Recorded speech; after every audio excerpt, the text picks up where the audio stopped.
Hello, dear students. It's Kiran, your teacher. Today we are going to know about National Movement of India Part 3. इससे पहले मैंने आपको Part 2 तक दे दिया है with the help of timeline. Yes, timeline की help से मैं यहाँ आपको बताने जा रही हूँ. ऑलरेडी वैसे मैंने आपको 1929 तक की इवेंट दे दिए हैं इससे पहले वाले वीडियो में जिसमें आपने चेक किया है. एक रिजोल्यूशन जो था जिसके तहत पूर्ण स्वराज की घोषणा की गई थी. ये है आपका प्रीवियस वीडियो का. यहाँ तक मैं आपको दे चुकी हूँ और आज मैं फिर आपको यहाँ से ले जा रही हूँ. वैसे इस वीडियो में मैं 1947 तक की चीज़ ही दूंगी. 1960 इसलिए मैंने डाला है क्योंकि मैं 2020 के ईयर के डिफरेंस को मैं शो कर रही थी. बट ये ऑब्वियस है, नेशनल मूवमेंट इंडिया का ये पार्ट 3 है. तो आप देखना शुरू करो. 1930 civil disobedience movement begin and Dandi march. यानी ये वो वक्त था 1930 का जब सविनय अवज्ञा आंदोलन की शुरुआत हुई थी महात्मा गांधी जी की अगुवाई में और दांडी मार्च हुआ था. दांडी जो है वो प्लेस है गुजरात का. तो वहाँ तक पहुँचे थे और फिर वहाँ पर जाकर जो है गांधी जी ने सॉल्ट बनाया था. क्योंकि जो थे ब्रिटिश की जो गवर्नमेंट हमारे यहाँ रन हो रही थी, उन्होंने सॉल्ट लॉ बना दिया था. दैट मीन एक मोनोपोली निर्धारित कर दी थी कि केवल वही जो है नमक बनाएंगे. और नमक ऐसी चीज़ है जो सभी अमीर और गरीब, रिच और पुअर पीपल जो है वो इसे यूज़ करते हैं और सही में यूज़ करते हैं. तो सभी के लिए प्रॉब्लम वाली बात थी. तो गांधी जी ने इसकी शुरुआत जब की थी तो सभी लोग उनका साथ देने आए थे. अब देखना शुरू करो. द सॉल्ट लॉ, जैसे कि यहाँ आप देख रहे हो, दांडी मार्च ही जाना जाता है सॉल्ट लॉ, सॉल्ट मार्च के नाम से. The salt march also known as the salt satyagraha, जिसको आप डांडी सत्याग्रह भी बोलते हैं. वैसे अगर इसका मीनिंग मैं समझाऊं तो सत्य के लिए आग्रह, दैट इज सत्याग्रह. तो एक्चुअली था कि भाई नमक तो बहुत ज़रूरी चीज़ है, इस पे टैक्स नहीं लगाए जाने चाहिए. लेकिन इस पर जब लगाया गया था तो ये प्रॉब्लम आई थी.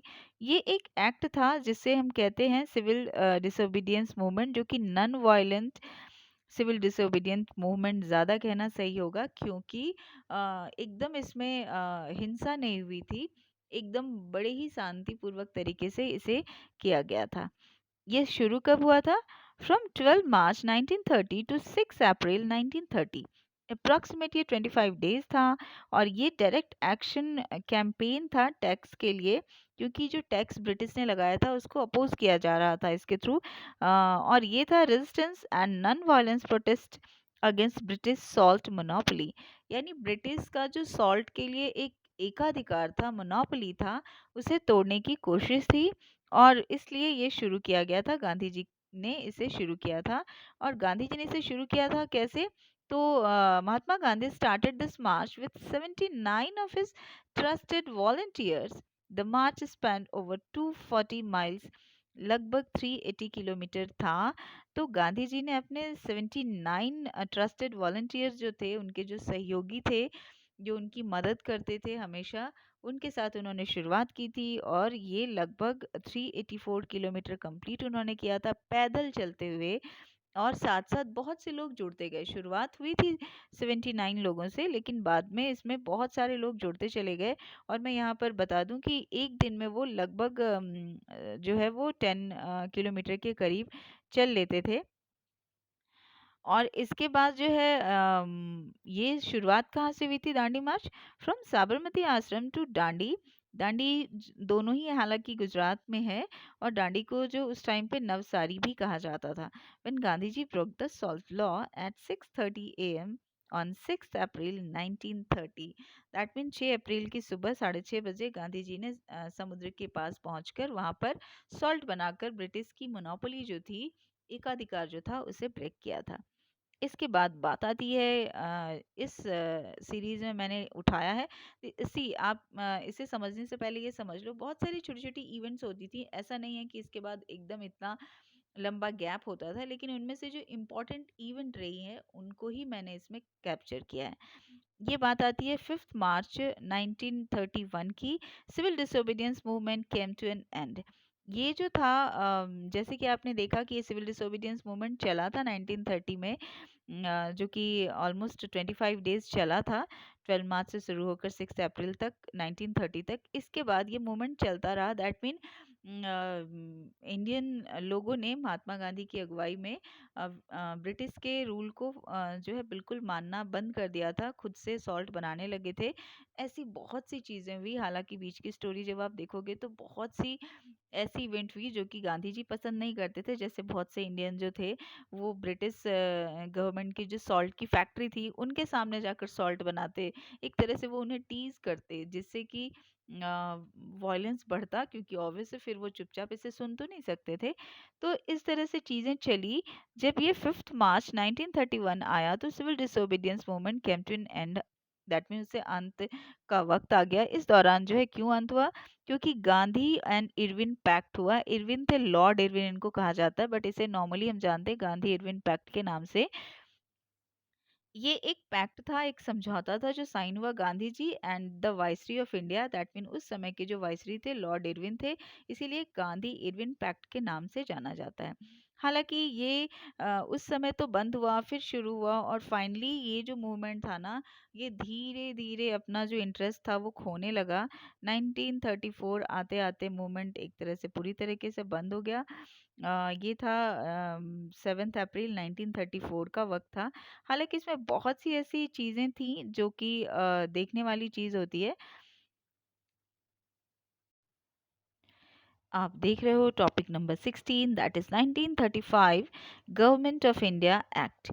ये क्या था? ऑब्वियसली इस टाइम पे गवर्नमेंट ऑफ इंडिया एक्ट है तो आप बोल सकते हो इसे government of British India act. That mean उस समय सिर्फ इंडिया नहीं था, ब्रिटिश पे, सॉरी, ब्रिटिश ने इंडिया को रूल कर रखा था। तो ब्रिटिश इंडिया एक्ट भी हो सकता है कहीं पर आपको मिले।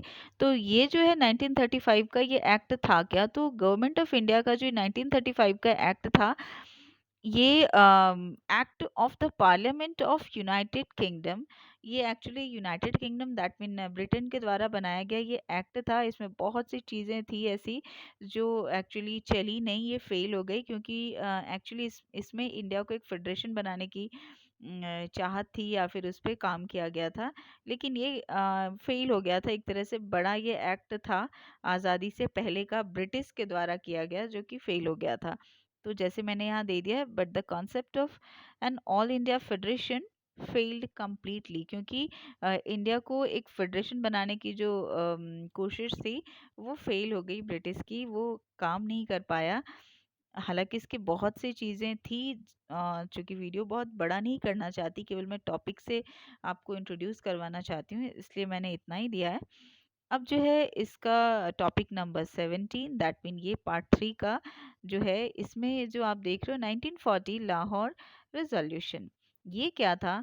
तो एक्चुअली हम मान कर चलें कि यही वो रेजोल्यूशन था लाहौर का जिसने इंडिया और पाकिस्तान को तोड़ने की शुरुआत मतलब एकदम सामने आकर कर दी थी। शुरुआत तो हो गई थी एक्चुअली, ब्रिटिश ने शुरुआत कर दी थी जब बंगाल का उन्होंने पार्टीशन किया था, स्प्लिट किया था। लेकिन ये खुले तौर पर 1940 का ये वक्त था। लाहौर का रेजोल्यूशन क्या था? The resolution for the establishment of a separate homeland for Muslims, ये जो था रेजोल्यूशन मुस्लिम के लिए अलग होमलैंड, दैट मीन मुस्लिम के लिए एक अलग कंट्री की डिमांड इन्होंने कर ली थी। इस सेशन में डिमांड कर ली थी, दैट मीन यहाँ पर इन्होंने डिसाइड कर लिया था। The annual session of all India Muslim league held in Lahore 22 to 24 March 1940 is a landmark document of Pakistan's history. Pakistan की हिस्ट्री में इस डेट को डेफिनेटली याद किया जाता रहा है, क्योंकि यही वो दिन था जब actually all India Muslim league जो थी उन्होंने अपने सेशन में, लाहौर के सेशन में उन्होंने ये डिसाइड कर लिया था कि अब जो है पाकिस्तान नाम का एक मुस्लिम कंट्री होगा और मुस्लिम के लिए अलग से एक कंट्री होगा। Now topic number 18, that is quit India movement. इसे तो आप बिल्कुल नहीं भूल सकते हो, इसे कहते हैं भारत छोड़ो आंदोलन। क्विट इंडिया मूवमेंट 1942 का ये वक्त था। क्विट इंडिया मूवमेंट को ही हम जानते हैं अगस्त मूवमेंट के नाम से भी, क्योंकि इसकी शुरुआत हुई थी 9 अगस्त 1942 को। फिर से आप सुन लो, क्विट इंडिया मूवमेंट को ही आप जानते हो अगस्त मूवमेंट के नाम से।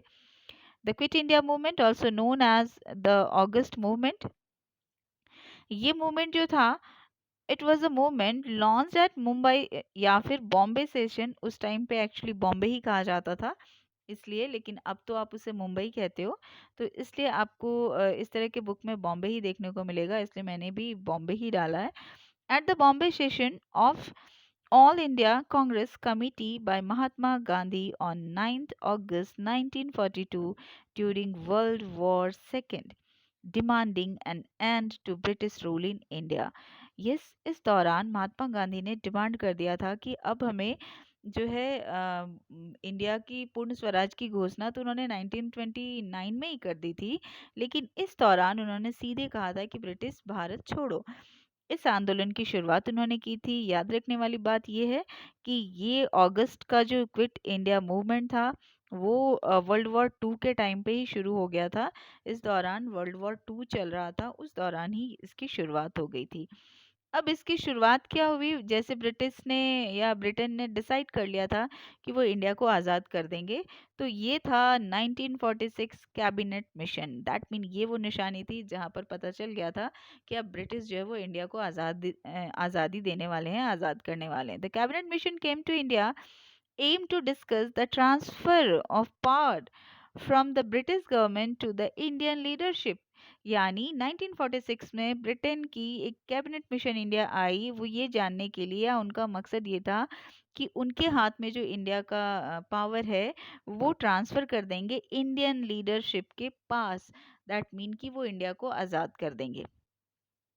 और वो दिन आ गया, that is topic number 20, and it is 1947 India attains independence. 1947 का वो वक्त आ गया जिस दिन इंडिया ने इंडिपेंडेंस हासिल कर लिया। बट उससे पहले हम जानते हैं कि इंडिया ने हासिल इंडिपेंडेंस किया है 15 अगस्त 1947 को, लेकिन on June 15 1947 the British house of Commons pass the Indian independence act, और माउंटबेटन प्लान या फिर लॉर्ड माउंटबेटन प्लान भी इसे कहते हैं, जो कि था कि भाई इंडिया को आज़ाद कर देंगे।